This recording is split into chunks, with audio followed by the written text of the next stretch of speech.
Olá, pessoal, tudo bem? Sejam todos bem-vindos ao nosso 25º ou 26º, nunca lembro, mas eu acho que é o 25º, né? É, 25º. Eu pergunto às vezes ali porque eu esqueço. Hoje é o Hélio que tá aqui com a gente, o Pedro não está. Aí eu acabei perguntando porque eu esqueço. Eu quero agradecer a todos que estão chegando aqui no nosso canal no YouTube. Você que ainda não é inscrito, se inscreve aqui, tá? Comenta, compartilha, curte e acompanha a gente lá nas nossas redes sociais também, que eu sempre estou postando no dia a dia, né?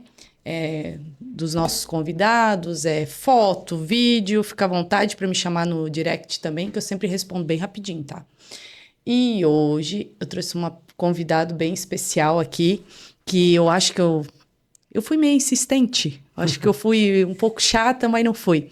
Quero apresentar para vocês, todo mundo já conhece, né? O doutor e delegado, doutor Aderlan. Seja bem-vindo, doutor. Obrigado, agradeço o convite aí.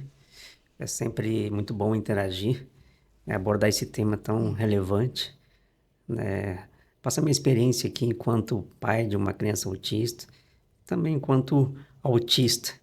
Então, agradeço mais uma vez o convite e estou aí à disposição para interagir com você e com a sua audiência. Obrigada, doutor. Doutor, eu te acompanho nas redes sociais, né, um bom tempo, assim. Eu queria saber um pouquinho do teu pessoal, do teu particular, assim, do teu Uhum, profissional. Como uhum, é ser um delegado autista? é. Como... É porque às vezes eu fico... Quando eu te conheci nas redes sociais, eu fiquei me perguntando, como que deve ser? Será que ele é muito brabo? Será que...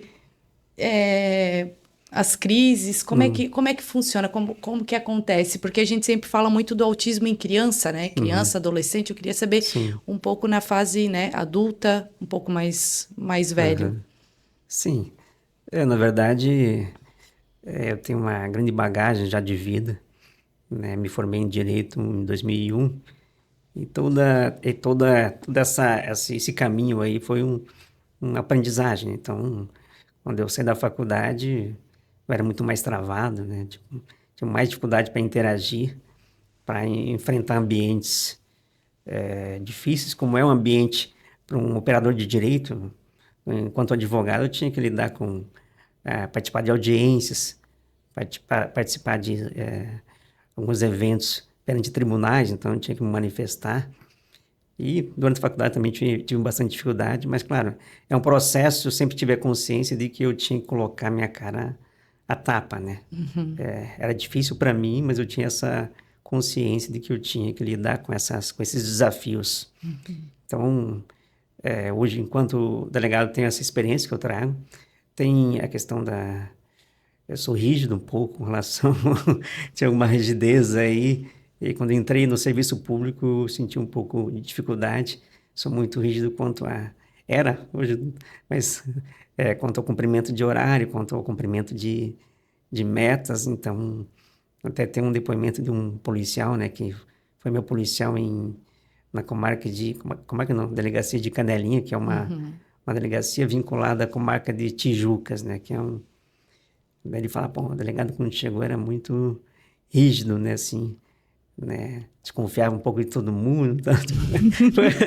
Você Normal, né? Normal, normal.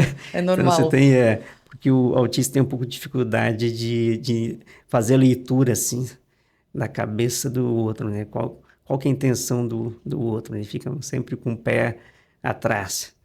Aí mas eu sempre fui muito comprometido, né? Não sei se é uma característica também de ser focado, assim, de iniciar e finalizar um trabalho bem, né? Então, esse é o meu perfil como pessoa, mas também sou, depois que eu crio um vínculo com as pessoas, eu acabo sendo uma pessoa extrovertida, gosto de brincar, não sou aquele que não... Mas o doutor tem dificuldade em, vamos supor assim, de ter um pouco de particularidade com os policiais, com as pessoas, isso por conta do autismo ou já é tranquilo, já consegue pegar uma certa intimidade, porque tem autistas que têm dificuldade, né, que nem o doutor falou. Aham. Não é que todos sabem que nenhum autista é igual ao outro, né? Uhum, uhum. Como eu enfrentei muitos desafios ao longo da vida, né? Quando criança era muito fechado, muito introvertido, mas como eu fui me colocando nessas situações desafiadoras, você vai criando uma condição mais favorável. É claro que eu nunca vou ser uma pessoa super desenvolta, né? Sair falando com todo mundo, né? Não dá, né? Não sou aquele que adora frequentar festas. Não gosto, não sou aquele que gosta muito de frequentar festas, né? Tipo, vai nos mais particulares, um aniversário, né? Tipo, eu brinco, eu prefiro chegar por primeiro por não ser aquele que vai ter que cumprimentar todo mundo, né? Mais uma coisa que eu me identifiquei, eu também sou assim, eu não gosto de gosto de chegar Uhum. por primeiro, que das pessoas chegam até mim para cumprimentar, né? Senão, para se despedir também, eu sempre... Se puder dar um tchau coletivo, é Tchau, Deus me livre. Mas com os policiais em si, eu sempre... Tanto é que até hoje faço parte de grupo de ex-policiais, né? Então, sempre gostei de interagir bastante com eles. Depois que eu crio um vínculo, né? Até com um colega que está aqui, já criamos um vínculo, né? Depois que eu crio um vínculo, a relação... Ô, doutor, mas o autismo, quando o doutor descobriu, foi na época da advocacia ou quando o senhor já era delegado? Já como delegado, né? Porque o meu filho foi diagnosticado aos 2 anos. Aí, durante esse período, durante algumas interações com profissionais que atendiam ele, algumas que me alertaram, bom, você tem algumas características que estão dentro do espectro, né? Porque são pessoas que trabalham diariamente com isso, elas têm mais condição de identificar esse perfil, essa condição. E daí eu comecei a investigar. Inicialmente eu recebi um diagnóstico de uma psiquiatra, que era psiquiatra do meu filho. Daí eu era atendido por uma outra, eu sempre fui ansioso, né? Tipo, enfim, a ansiedade vai aumentando ao longo do tempo, você vai ficando adulto. Na advocacia eu tive algumas crises de ansiedade, daí comecei a ser medicado. Quem que não toma um remedinho para ansiedade hoje em dia? Hoje em dia é tudo, né? Então, e é uma comorbidade, né? A ansiedade, muito presente em autistas. Então, mas o diagnóstico fechou realmente... Teve esse primeiro dado por essa profissional, depois uma outra, ela não concordava muito com o diagnóstico, mas me encaminhou para uma avaliação neuropsicológica, que é uma avaliação feita por uma psicóloga, né, que tem essa formação dela, que fez uma bateria de testes, né, que fechou o diagnóstico. Na verdade, só me fez entender melhor o meu passado, né, e também me aceitar mais, porque você acaba ao longo da vida se cobrando muito, por que você não consegue ser mais, ter mais desenvoltura, então tem essas barreiras que você enfrenta e possui, que quando você recebe o diagnóstico, você passa a entender mais. O doutor tem um filho também, que é autista, conta um pouquinho, ele tem quantos anos? O doutor é casado, para o pessoal um pouco entender a vida um pouco particular também. Sim, sou casado, né? Aliás, convivo com a minha mulher desde 2001, já faz um bom tempo. Ela também tem o diagnóstico de... Também! Se eu soubesse, eu tinha pedido para ela vir também. Ela também. E engraçado, como eu disse antes, né? Cada um E ela, quando eu a conheci, ela tinha aquela característica de que o autista tem que ser muito sincero, né? Então, ela era muito sincera. Até como que um autista faz para namorar, que é um tema de uma... O nosso tema do episódio passado foi isso. Eu fiz uma gravação com um casal autista. Eu fiz. É bastante particularidades, assim, bem difícil, né? Sim, porque o autista tem essa dificuldade de entender sinais, assim, né? Se é um sinal para você prosseguir ou não, né? É difícil. Daí foi interagir. Comecei a conhecer na faculdade. Na faculdade, ela estava no último ano, eu estava no penúltimo. Apesar dela ser mais nova que eu, ela estava um ano à frente. Né? Porque ela, diferente de mim, ela nunca teve dificuldade de aprendizagem escolar. E eu tive bastante, né? Tipo, reprovei 4 vezes, tal, então eu tive bastante. Eu acho que eu não quis fazer faculdade por esse medo, porque eu sou muito ruim para aprendizagem.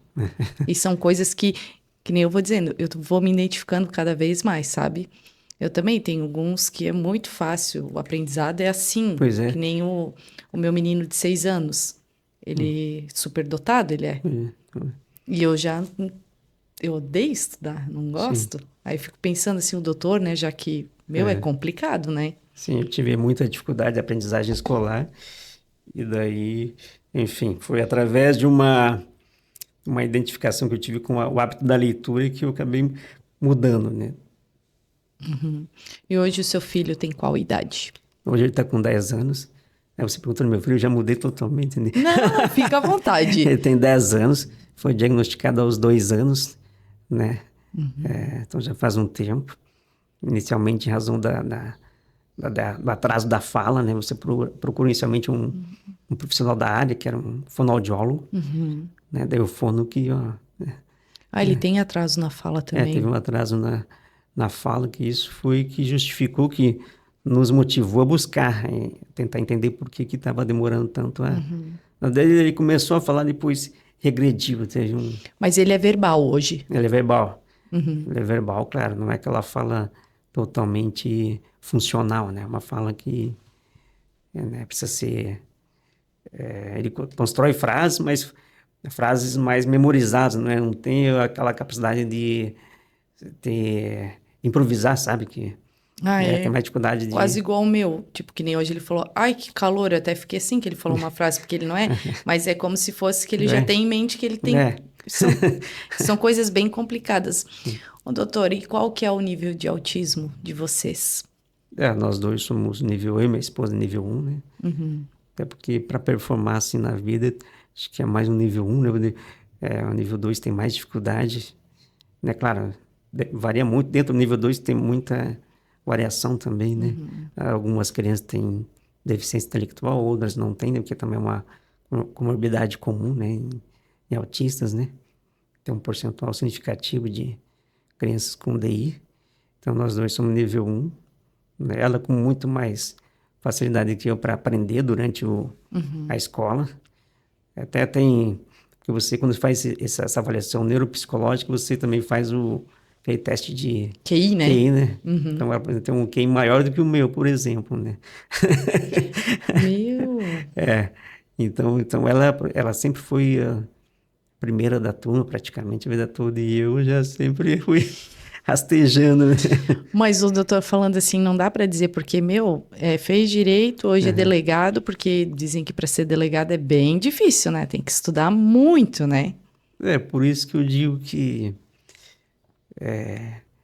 a vida não é algo pronto, acabar, né? Muito... Então, hoje você está numa condição, de repente, no dia seguinte, ou um tempo depois, eu reprovei 4 vezes, reprovei 2 vezes a quarta série, a antiga quarta série, hoje em dia, não, né? Então, minha mãe me transferiu de um colégio público para um colégio privado, que era o Adventista. Vocês têm na região aqui, Tem, tem. Adventista. Então, lá eu, pela terceira vez fazendo a quarta série, eu fui aprovado. Daí também o cara fazia terceira vez. Mas é normal, quem não. Eu repeti também já, várias vezes eu repeti. Daí na quarta série eu passei, na quinta série já passei novamente a ter dificuldade. Eu sou do Paraná, eu sou de Curitiba. E lá em Curitiba tem aquele ônibus ligeirinho, né? Então, o ligeirinho você pega o ônibus dentro de um tubo. Ah, que legal. Você pega e com uma passagem só você circula um bom trajeto da cidade de Curitiba.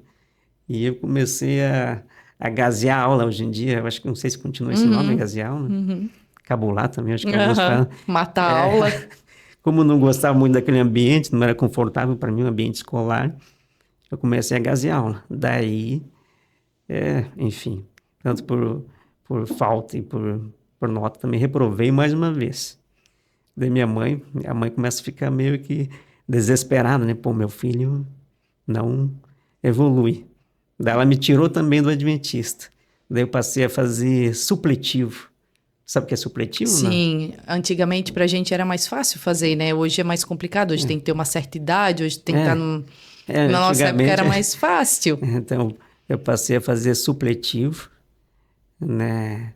Supletivo no Colégio Camões, em Curitiba. você faz 2 anos em um.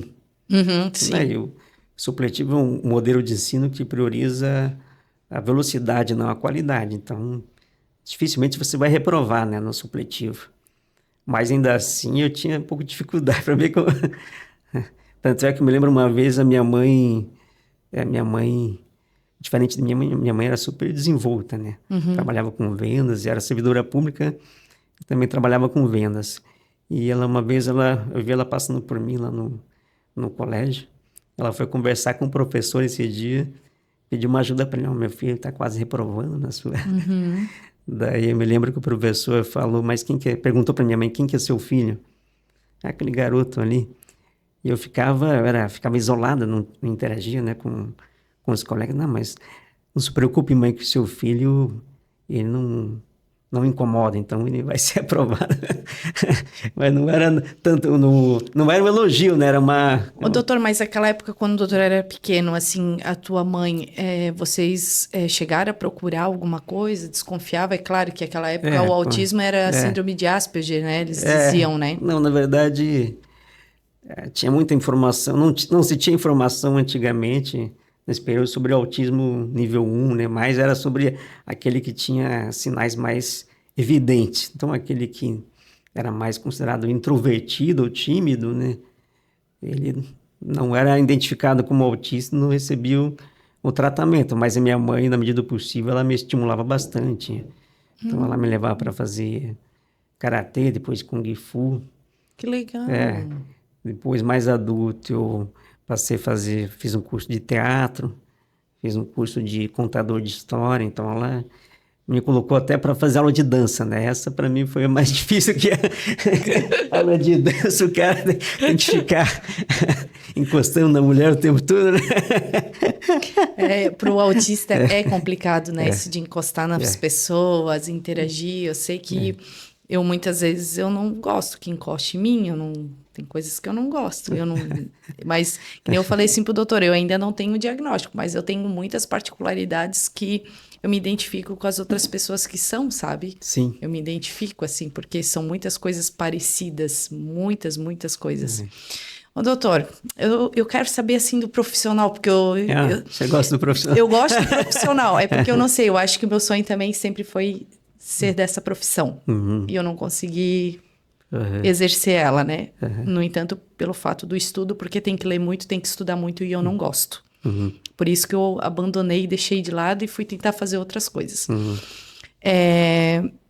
O doutor se regula, tem autorregulação, dá shutdown, meltdown, como é que é? Conta pra mim como é que é na delegacia. Não, então, só dando prosseguimento,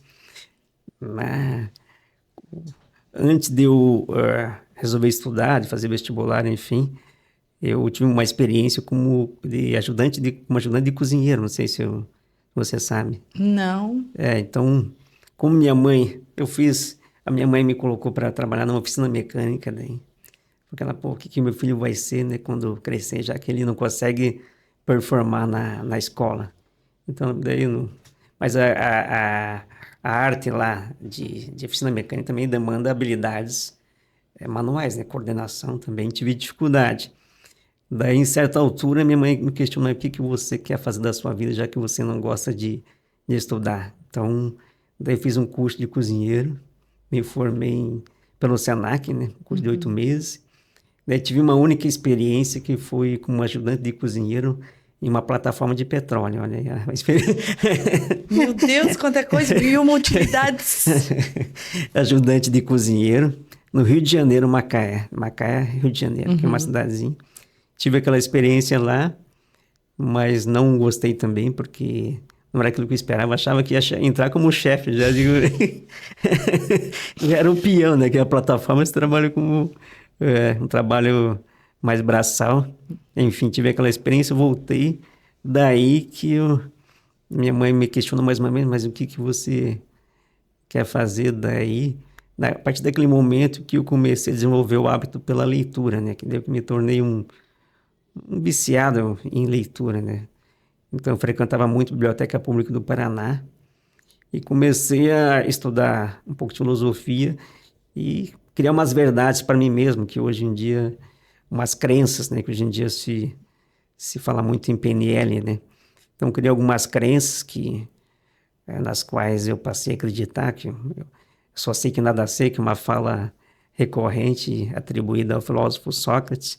Então, eu acordava com aquela ideia, então eu lia todos os dias. E é um hábito que você desenvolve e tem, que não demanda uma interação social, né? Que é só você mesmo. Então, daí depois minha mãe me colocou para trabalhar como office boy numa oficina, não, num escritório de advocacia. Então, foi a partir dali que comecei a enveredar para o curso de Direito, né? Que eu fiz a graduação e tal. E como profissional, assim, eu tenho mais a questão da ansiedade, né? Que eu preciso ter uma rotina para me manter organizado, né? Preciso ter ter uma atividade física, né? Preciso fazer uma meditação, para poder estar organizado, né? Não tenho muitas crises assim, pouco frequente. Mas tem que ter essa questão da rotina, tem que estar bem organizada, senão... É isso que eu penso. Como que organiza? É. Como que o doutor consegue organizar essas crises? Porque elas vêm, né? Mas a minha dificuldade maior é mais interagir com o meu filho, que é uma demanda, eu acho que maior, assim, né? Que conseguir dar conta disso, que eu acho que é um autista tendo que interagir com um autista Sério? nível 2, né? Conseguir...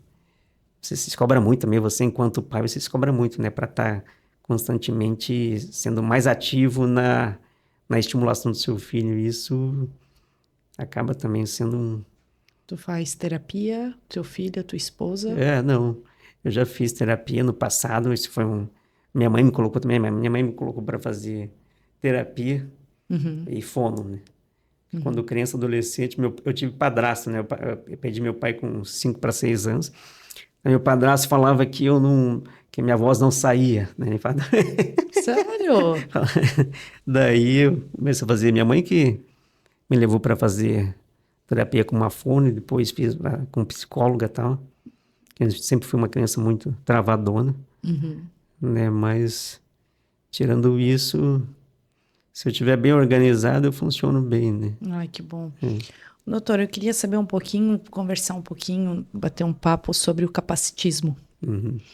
Porque hoje é o que mais está acontecendo, né? Eu não Sim. sei, porque antigamente eu não reparava muito nisso. Hoje Sim, A gente passa a conviver, né, com essa condição, a gente passa a observar mais. Então, eu desde que me manifestei, porque faz pouco tempo que eu me declarei, expus essa condição de autista, e muito também, eu não precisava, né, já adulto e resolvido profissionalmente, eu não precisava fazer isso, mas entendi que era importante, especialmente por razão do meu filho. É uma bandeira que eu resolvi levantar. Na instituição nunca, na verdade, tirando uma situação específica até com um agente lá de Balneário Camboriú, né, que apresentou, ele foi interagir com o meu inquilino, que eu tenho um móvel alugado lá, ele apresentou uma fala tipo, isso depois que ele, não, Aderlan não dá para confiar muito, aquele autista, não sei, meu Deus. Eu podia ter punido ele, enfim, feito alguma coisa, mas eu acabei relevando. Mas fora isso, eu nunca... eu tenho mais armadura, né, eu acho que as pessoas têm receio, né, porque eu penso assim, como você tá nessa profissão, porque deve aparecer muitos pais lá querendo fazer um boletim de ocorrência, né? Não faz diretamente com você, né? Mas fazem lá com o pessoal que tá lá. Sou mais sensível a esse tipo de causa, né? Em várias ocasiões eu já dei prioridade quando identifiquei no boletim de ocorrência que o envolvido era um autistas, é autista criança. Normalmente é a criança, né? Uma vez lá em Tijucas eu vi uma situação envolvendo perturbação, né? Barulho excessivo. Daí isso daí eu fui pessoalmente no local, não era um vizinho, né? E fui e conversei, né? Tipo, que isso aí me toca profundamente. Não posso falar, não, eu trato todo mundo igual, não. Porque algumas pessoas precisam de um tratamento diferente, né? Então, eu sou mais sensível a esse tipo de causa. Tipo, também tenho essa bandeira, por isso que eu tenho esse perfil no Instagram com o meu nome, @delegado autista, né? É uma exposição. Eu sei que fico um pouco mais vulnerável, porque tem uns babacas aí, né? É difícil, né? É difícil, eu devo imaginar que deve ser bem complicado por conta da profissão e ainda sendo Sim. autista. Mas ainda a gente falando sobre o capacitismo, tem uma pessoa da minha família que eu processei por Uhum. capacitismo. Uhum. Mas eu acho que por conta disso, de um boletim de ocorrência, tudo, eu ainda acho muito demorado, doutor. Uhum. Porque já vai fazer mais de anos que eu fiz e nunca ninguém foi chamado, nunca ninguém foi ouvido. E essa pessoa faz capacitismo direto. Eu tenho provas, tudo, né? Essa pessoa. Isso machuca a gente, isso dói. Quer ver quando tu passa e uma pessoa diz, aquele retardado. Aquele não sei o quê. Eu não sei se o doutor já passou por essa É, situação. eu acho que as instituições ainda não estão tão bem preparadas para lidar com esse tipo de situação. Realmente há uma demora excessiva na tramitação dessas ocorrências, né? Não se dá a prioridade devida. Obviamente que se uma ocorrência dessa chegasse ao meu conhecimento, seria Mais é, rápido. mais rápido, né? E já pensei também em fazer esse trabalho de provocar a instituição para que ela passe a fazer uma leitura mais adequada desse tipo de situação, né? Tem que dar a prioridade devida. Tem que tentar se colocar mais no lugar, né, das pessoas, dos pais, das vítimas, Bem né? mais. Porque é doloroso. Eu já assisti algumas situações e se fosse com meu filho, assim, até agora eu não tive uma situação clara, nenhum parente, né? Porque eu acho que eles ficam um pouco de medo também, né? Porque sabem que a resposta vai ser dura e imediata. Mas igual o público que não está na instituição, pô, sofre com isso, né? Que não tem resposta, às vezes, na velocidade que se espera. Bom, doutor, agora eu quero conversar com você um assunto um pouquinho delicado. Eu acho que dá para falar aqui, não tem problema. Que estão falando bastante sobre o abuso infantil, né? Esse mês Aham. está sendo falado bastante. E foi feita uma pesquisa que são com muitas meninas autistas e meninos autistas. Uhum.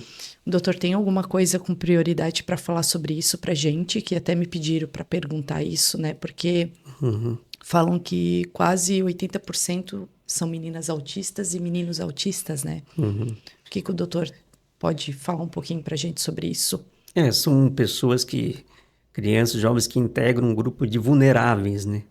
Pessoas que estão mais suscetíveis a esse tipo de violência porque elas têm mais dificuldade de oferecer resistência, né? Não existe um estudo ainda, né, da instituição quanto a isso. É até interessante você levantar esse assunto para até eu provocar no futuro breve aí, para que seja feito E eu também tenho essa preocupação quanto pai, porque eu sei que meu filho está mais suscetível, daí nós precisamos trabalhar em conjunto aí com as escolas, com as instituições, para que os profissionais sejam mais responsáveis e monitorem com mais frequência, né?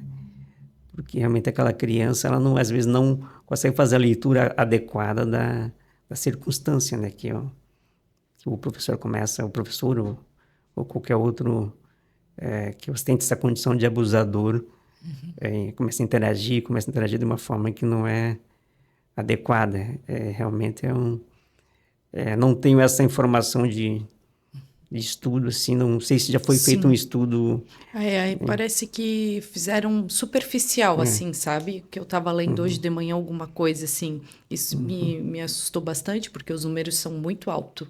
sim. São muito altos.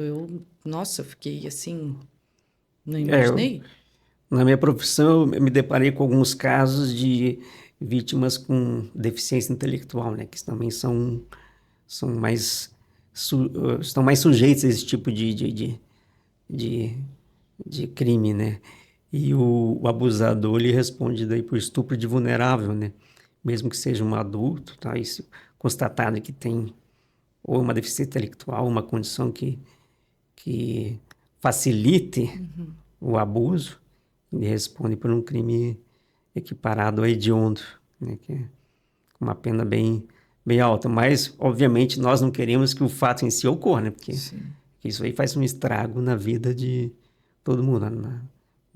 Daí o, o pai com certeza sente vontade de fazer justiça com as próprias mãos, né? Um pai que, Essa é a preocupação de um pai e de uma mãe, né? né? No que eu li hoje, são mais meninos, pelo que eu vi, tem meninas também, mas foi bastante meninos não verbais Não, que passam por isso. Isso me assustou isso é, muito, muito demais, assim, eu fiquei, meu Deus, gente, não pode ser verdade isso.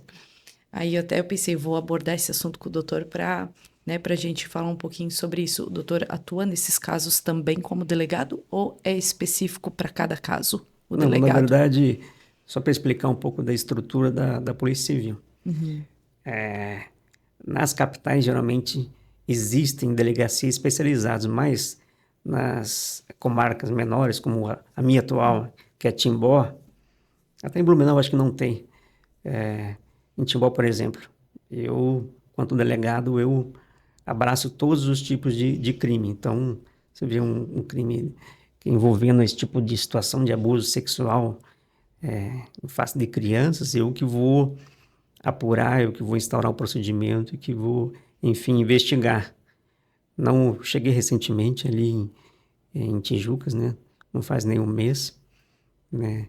Lá em Tijucas eu fiquei 3 anos e pouco. Me deparei mais com abusos que ocorreram dentro do âmbito familiar, que é mais comum, né? Ou o avô, ou o padrasto, né? Ou um tio, que é geralmente o abusador, né? Claro que é muito mais difícil de se constatar esse abuso quando a vítima é uma criança que é não verbal, porque ela não consegue Por isso que eu tenho reproduzir medo. o que acontece na escola, que é, Por isso que eu tenho medo de né? deixar os meus. Eu tenho muito medo. Por isso que tudo que eu posso fazer, eu faço tudo em horário de escola deles. Porque o Gabriel é não verbal, eu tenho muito medo disso. Porque já só quem passou por isso Sim, sabe o que é, né? Porque hoje em dia a gente tem que desconfiar, confiando, desconfiando pois de é. todo mundo. Eu sou uma mãe assim. Eu confio desconfiando de todo mundo. Uhum. Hum, É difícil. O ideal é que a escola tenha uma atenção redobrada, né, quanto a essas crianças aí, que haja alguém monitorando o tempo todo, né, a circulação da criança dentro do colégio, quando vai ao banheiro, especialmente, de preferência, vá com uma... doutor, já é um pouco mais complicada a Pois educação, porque o é. doutor já sabe como é que tá a nossa educação aqui, né? O Mali tem professor de apoio. Pois isso aí, mas... E eu queria saber um pouquinho como é que tá sendo lá em Timbó, lá, como é que tá a educação do seu filho, É. já conseguiu PAP, já tá indo na escola. Então, a escola, ele...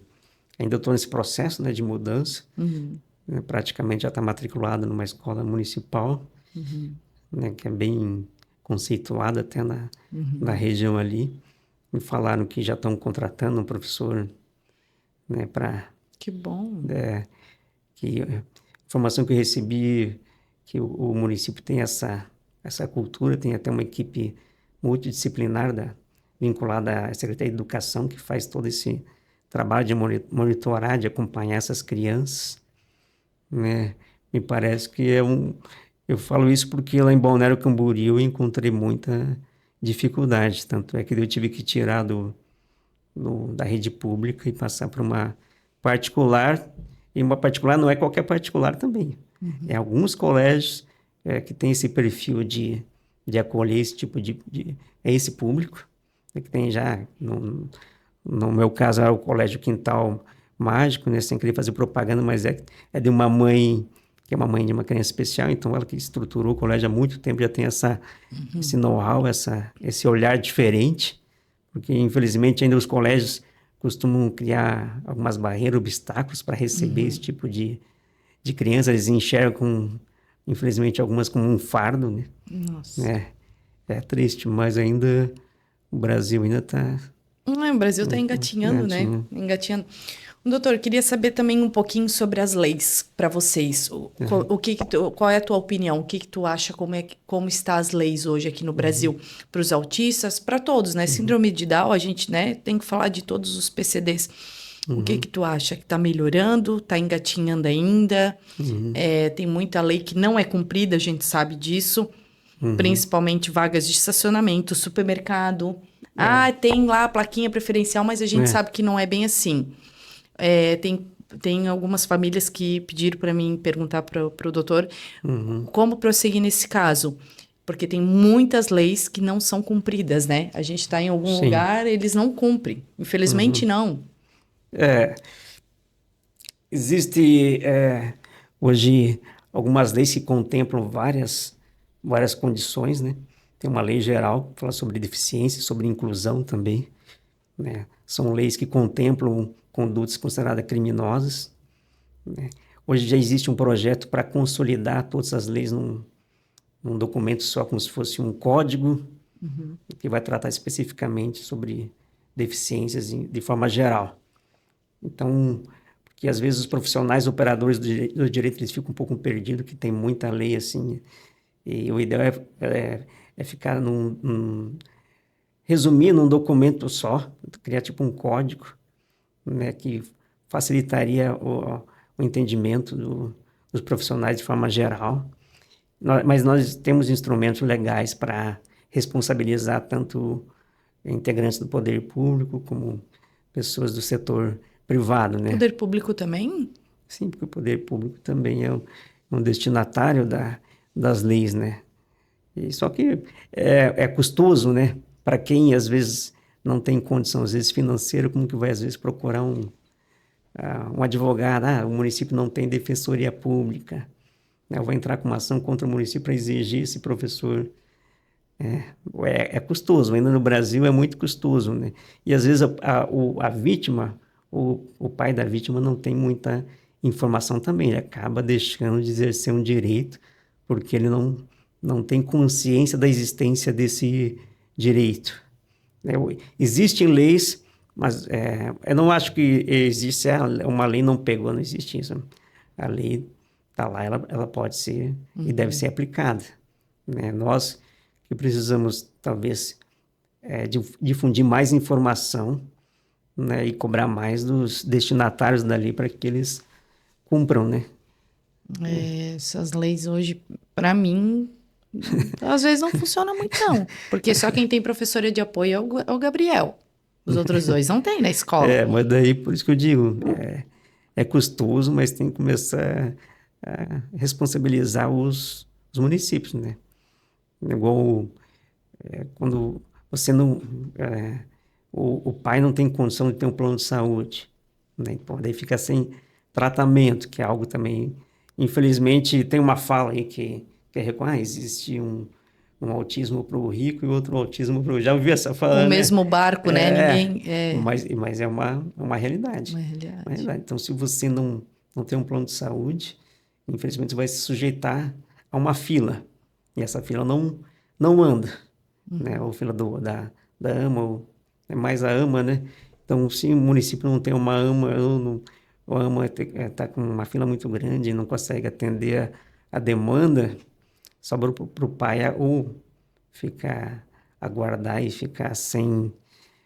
o seu filho não receber nenhum tratamento ou procurar uma ajuda para judicializar, né? Cobrar do município, o município custeia o tratamento que é...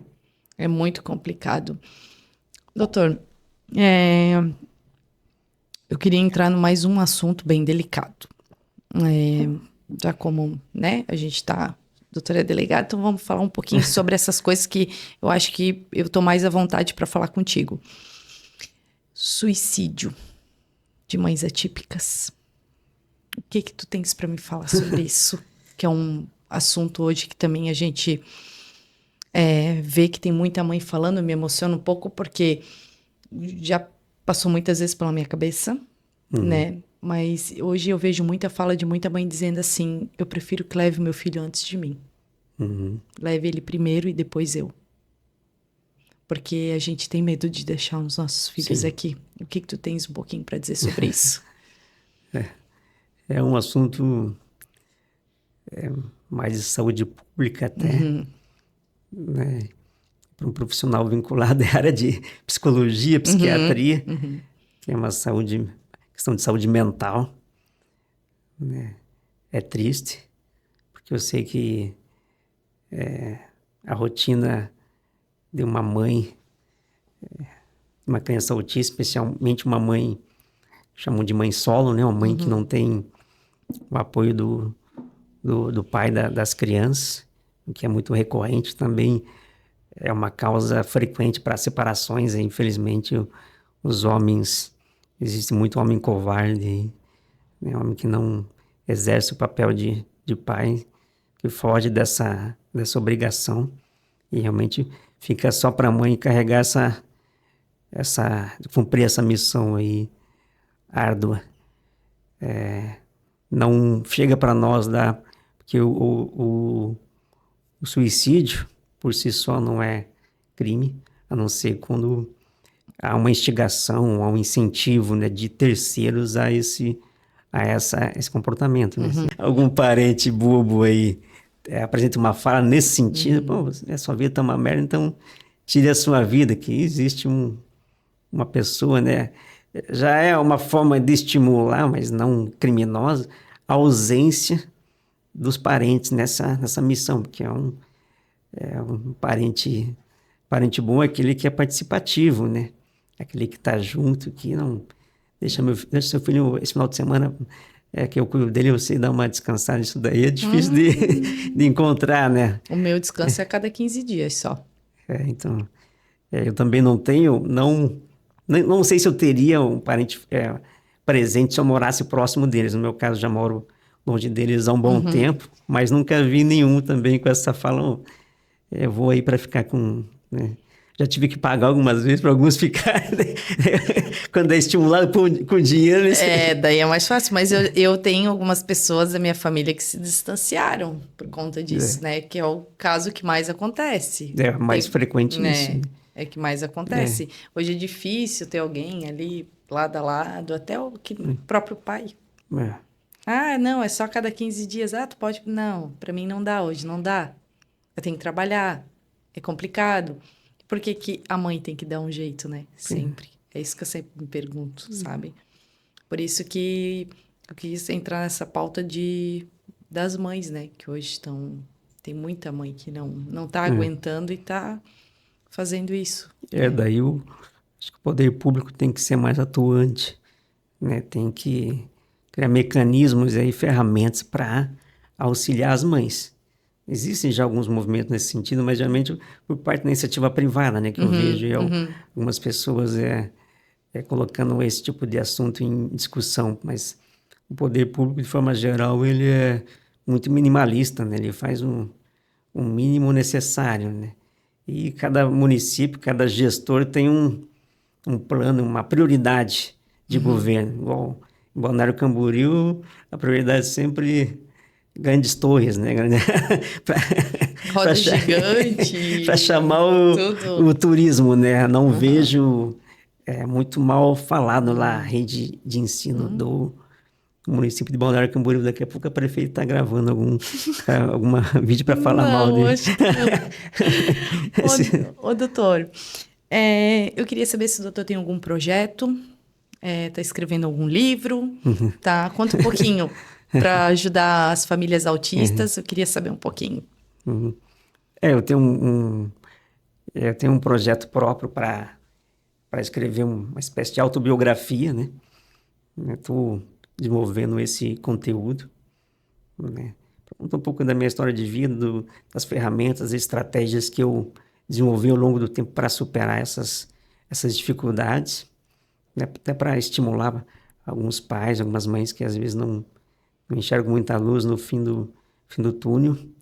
Eu também tenho um projeto em parceria com a minha esposa e com um médico psiquiatra de São Paulo, para abordar algumas situações envolvendo discriminação em concursos públicos e no setor privado também, algumas situações que... Ainda tem discriminação nos concursos? Sim, especialmente por capacitismo, né? Por falta de informação e pela chamada que eu intitulo de ignorância seletiva, que é aquela ignorância que você deixa de acessar a informação, você não busca acessar a informação que está aí disponível a todo mundo, porque você já está com aquele preconceito enraizado, ou porque você é um preguiçoso, um intelectual. Não existe muito.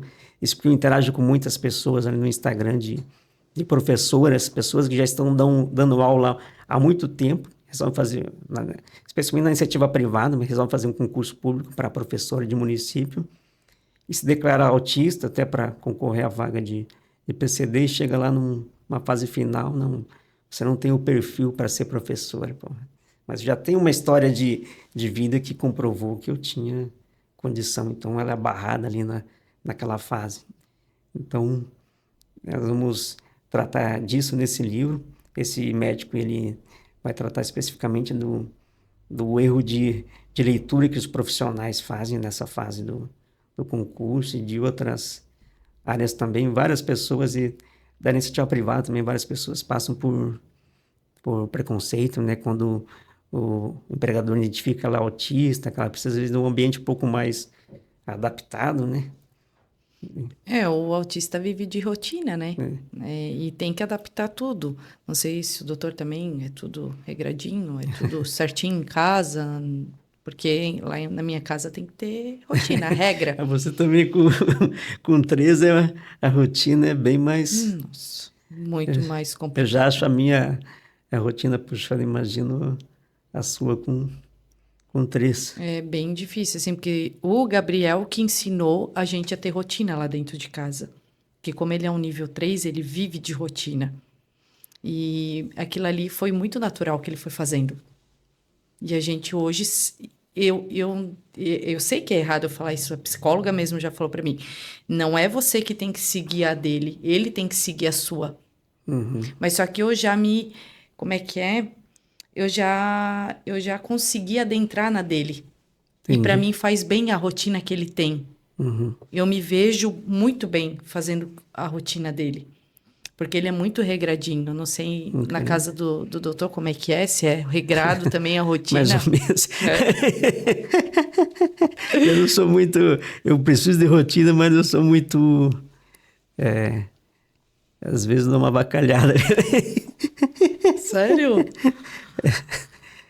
Eu preciso ter uma rotina para ficar mentalmente bem. Eu preciso fazer atividade física, preciso fazer uma meditação, preciso me alimentar de forma adequada, mas eu gosto eu tenho essa formação de cozinheiro, isso é o meu pecado, né? Eu costumo fazer umas comidas pesadas. Eu queria saber sobre isso, já que a gente entrou na conversa de comida, tu tem seletividade alimentar? Não.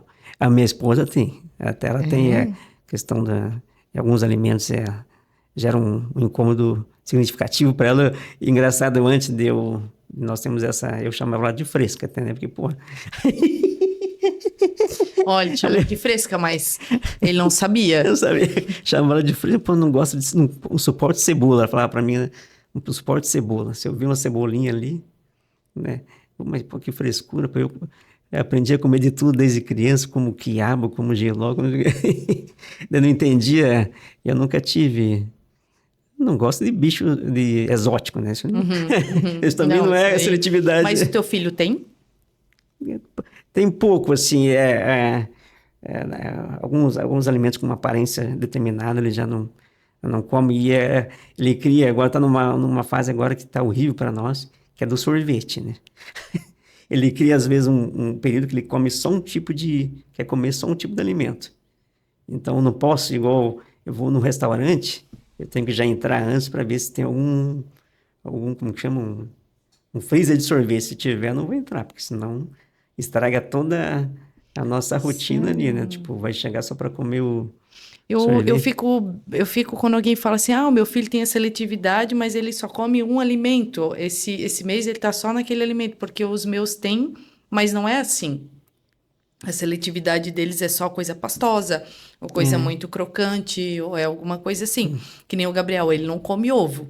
Uhum. Ele não come ovo, ele não come carne ensopada, ele não come salada, Caramba, pô. ele não come nada. Ele gosta só do arroz e feijão, macarrão, sabe? Uhum. Sorvete até ele come, mas só que tem que ser com as mãos. Porque ele tem que pegar com a mão Caramba, e ele tem que ser, ele passa no rosto. Ele gosta de sentir a textura, sabe? Eu acho Uhum.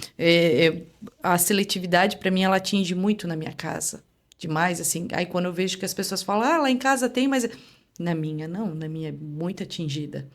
E até eu me atinjo junto, porque daí eu tenho que me adequar ao que eles querem comer. É muito Entendi. difícil para mim, é muito difícil. Caramba. É muito, muito. É uma questão assim que me deixa. Aí eu sempre pergunto da seletividade alimentar. Muitas pessoas falam com naturalidade, mas para mim não. Uhum. Eu fico, meu Deus, que nem o doutor falou, meu, não, é só. Aí eu fico, meu, Eu, será que o problema é eu? eu como de tudo. Minha mulher não come certas coisas, tipo, dobradinha não come. Eu Muito bom. como dobradinha, que mais? Língua, eu como de tudo, Isso é muito bom. Já estamos quase né? chegando ao final. Eu quero fazer umas perguntinhas rápidas, uns bate-bolas. É, profissão de novo, Uhum. que eu gosto de falar sobre isso. É, teve algum caso bem específico com criança autista que te mexeu muito assim? Que tu lembre? Não que eu tenha atuado, mas sobre o qual eu fiquei sabendo, né? Sobre uma criança que foi agredida, né? Numa escola lá em Balneário Camboriú, né? Uma mãe veio interagir comigo, pedir até um auxílio ali para a questão da tramitação do procedimento, que aparece a imagem da criança sendo...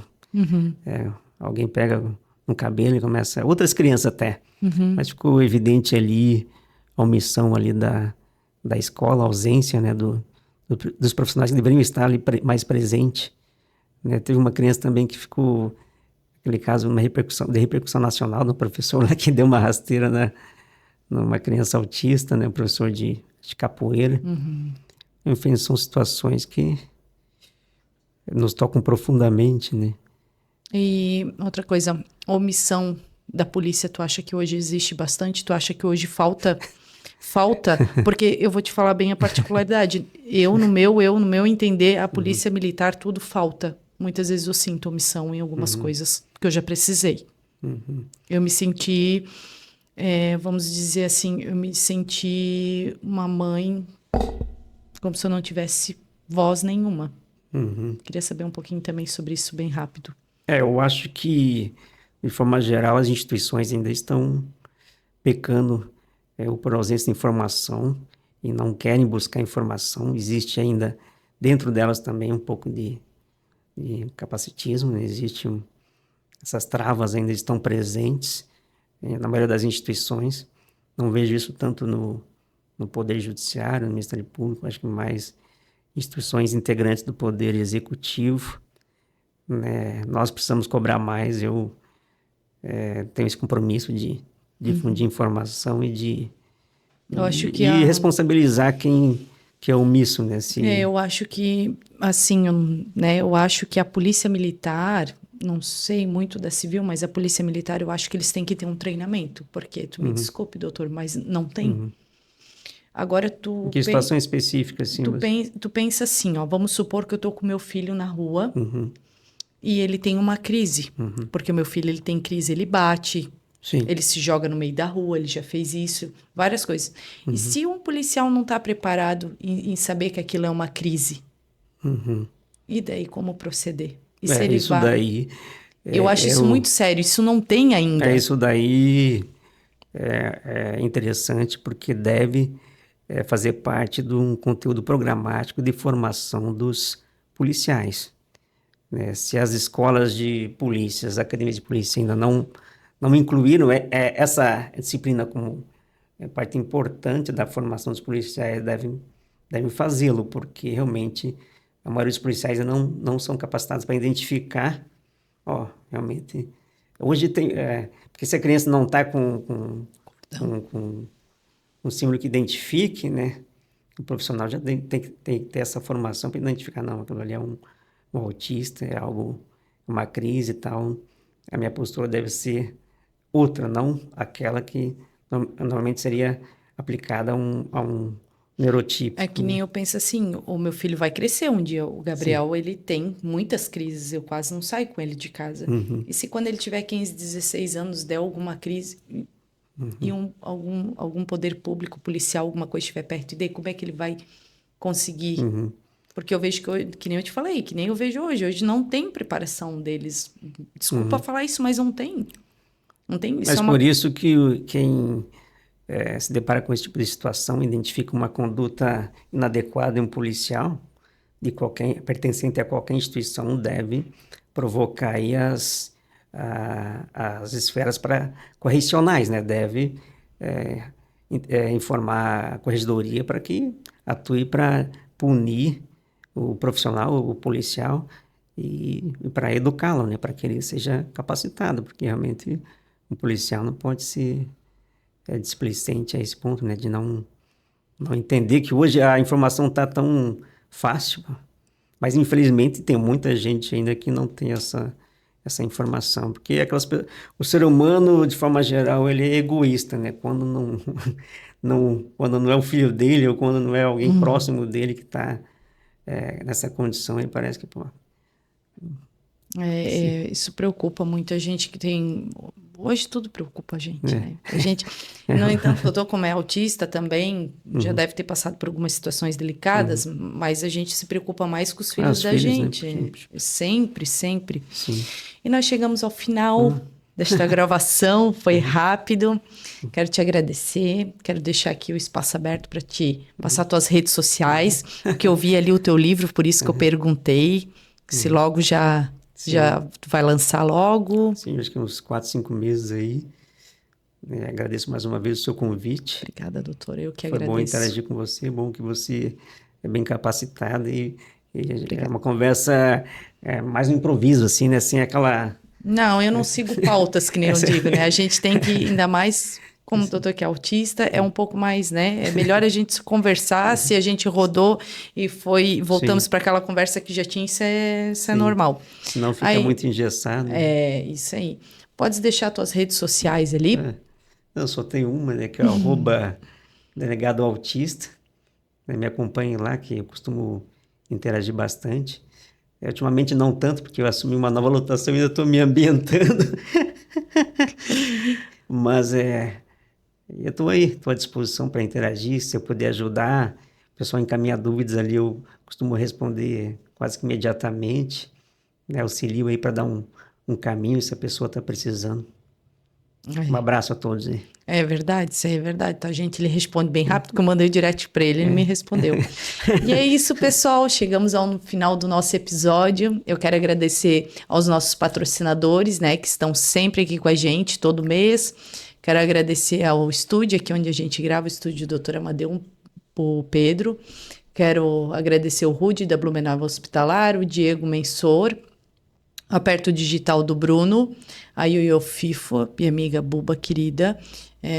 Eu sempre esqueço alguém. Não, acho que eu não esqueci ninguém. Se eu esqueci, me desculpa, gente. Não. O Inconserte, Rafa. Um beijo pra ti, que eu sempre esqueço alguém. Então é isso. Eu quero pedir para você se inscrever no nosso canal, comentar, curtir e mandar esse vídeo para todo mundo, tá? E não se esqueçam, para cuidar é preciso conhecer. Até a próxima.